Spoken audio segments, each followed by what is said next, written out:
by Helen Bushby Entertainment and Arts reporter. Image copyright Hakawati. Image caption Stephen Eastwood L. was invited by Alan to film him as he died. The old man lies in the hospital bed, drawing his last, rattling breath as he fades away from life. The film camera, positioned just next to him, keeps rolling. We see the nurses move him to another room before they gently clean his body. Nobody wants to die, but it's a natural thing. We are biologically determined to die, says documentary maker Stephen Eastwood. His film, Island, lays bare the dying process by filming 4 people with terminal illnesses. Image caption Roy's end-of-life care was tenderly shown. Death is seen as a shameful thing. We think we're a progressive society, but we repress and deny death, Stephen says. We're no better than the Victorians. He was a quiet onlooker during the last year of his subjects' lives, filming them in their homes before they became part of the daily rhythms of life in a hospice. To say you don't want it to happen, you're putting off facing something, he says. Image caption Mary talked a lot about her medical treatment during the film. We need better death awareness to be more familiar with our mortality. I don't think that's ghoulish. The documentary came about after Fabrica, a gallery in Brighton, commissioned a film about end-of-life. London-based filmmaker's proposal was accepted, and he managed to get access to film in a hospice on the Isle of Wight. He speaks fondly of his time there, saying, "These are 4 people I really cared about: Alan, Roy, Mary and Jamie. 3 were in their 80s and 1 was in his 40s. Stephen regularly made the 5-hour journey to the hospice, including the boat trip to the island, which features in the slow, often hypnotic imagery of the documentary in its trailer. Made the film after having 2 quite significant bereavements, my mother-in-law and my best friend, who was the same age as me, said I realized I didn't know very much about what palliative care is. Stephen thinks we need to face the reality of death, make it part of our daily existence, so it's less frightening." Image caption The Isle of Wight scenery makes up many of the film's quiet moments. I think we all have an existential fear. If I see someone I love who's died, it'll be too traumatic. It'll replace all the images I have of them. I'll never be able to unsee it. Somehow it'll hurt me. But for me it isn't the case being with someone after dying, with that intimacy.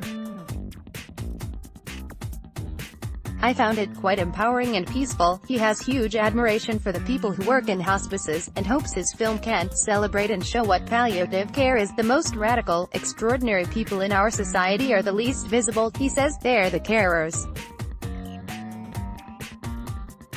And the care we receive at the end of our lives is extraordinary.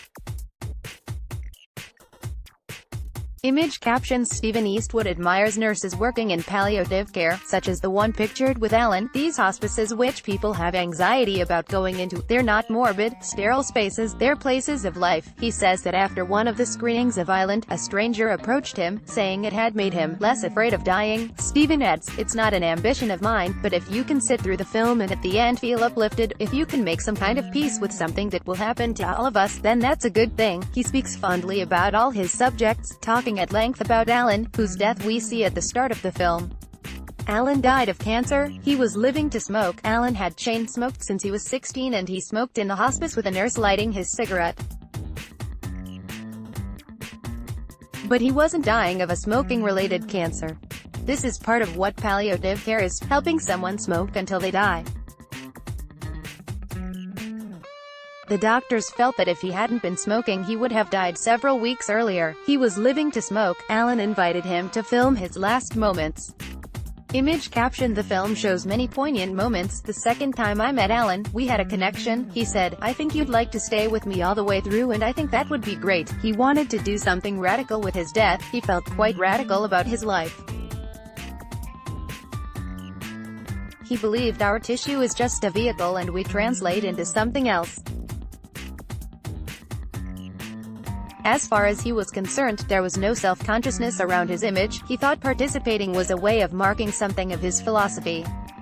He became my movie star. He was like my Burt Lancaster. Stephen recalls watching Alan die, bliss in his eyes as he died. His death was a long, running out of breaths.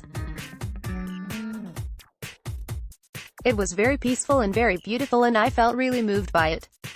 I didn't feel sad. He was really ready to die. Alan told Stephen he had seen a man die when he was just 19, during active service in the forces in North Africa. His commanding officer was shot, and died in his arms. He held this man and said, "I saw bliss in his eyes as he died, and I knew that what we are experiencing now is not it, there's more." So for him, his death was the thing he'd been waiting for. We can't all ask for that. Stephen acknowledges that of course deaths can be sudden or premature, such as Jamie's. Image caption: Jamie was in his 40s when he died. Jamie had stage 4 stomach cancer and had a young family. His attachment to his daughter was so incredible. He wanted to die in the best way he could with his daughter, so he involved her in everything, talked about his treatment, about what it was going to be like when he's not there.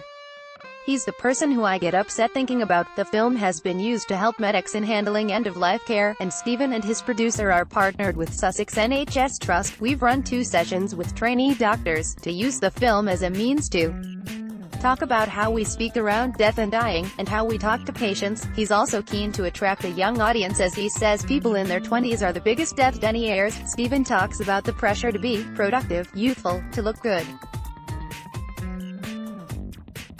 Image copyright Getty Images. Image caption: Other cultures, such as Mexico's, take a more colorful approach to death with Day of the Dead. This idea that we're terminal and have an end is too much.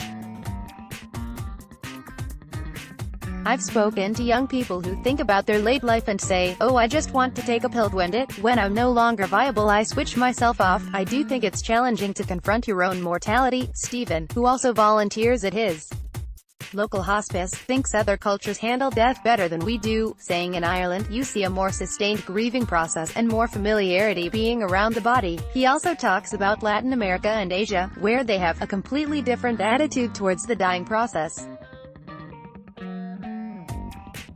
Image copyright Getty Images. Image caption: Mexico's Day of the Dead celebrates and remembers family ancestors. I think we need better education. We are finite, our bodies do decay, and I've made my peace with that. I hope the film can return us to some extent to our biological bodies, and say yes, everybody will die. Most people will die in this way, in their 70s or 80s, from either heart disease or cancer, and the care will be extraordinary. I don't find that a burdensome thought. I felt poorly informed, and now I feel better informed by making the film. I hope that it will do that for people. We die and we don't have to turn it into some kind of sanctum. It's life. And I think Alan showed me that, so yeah, I was very, very fortunate to be invited to film him. Island is released in UK cinemas on Friday, the 14th of September. Follow us on Facebook, on Twitter at @BBCEsents, or on Instagram at BBC Newsents. If you have a story suggestion, email entertainment.news@bbc.co.uk.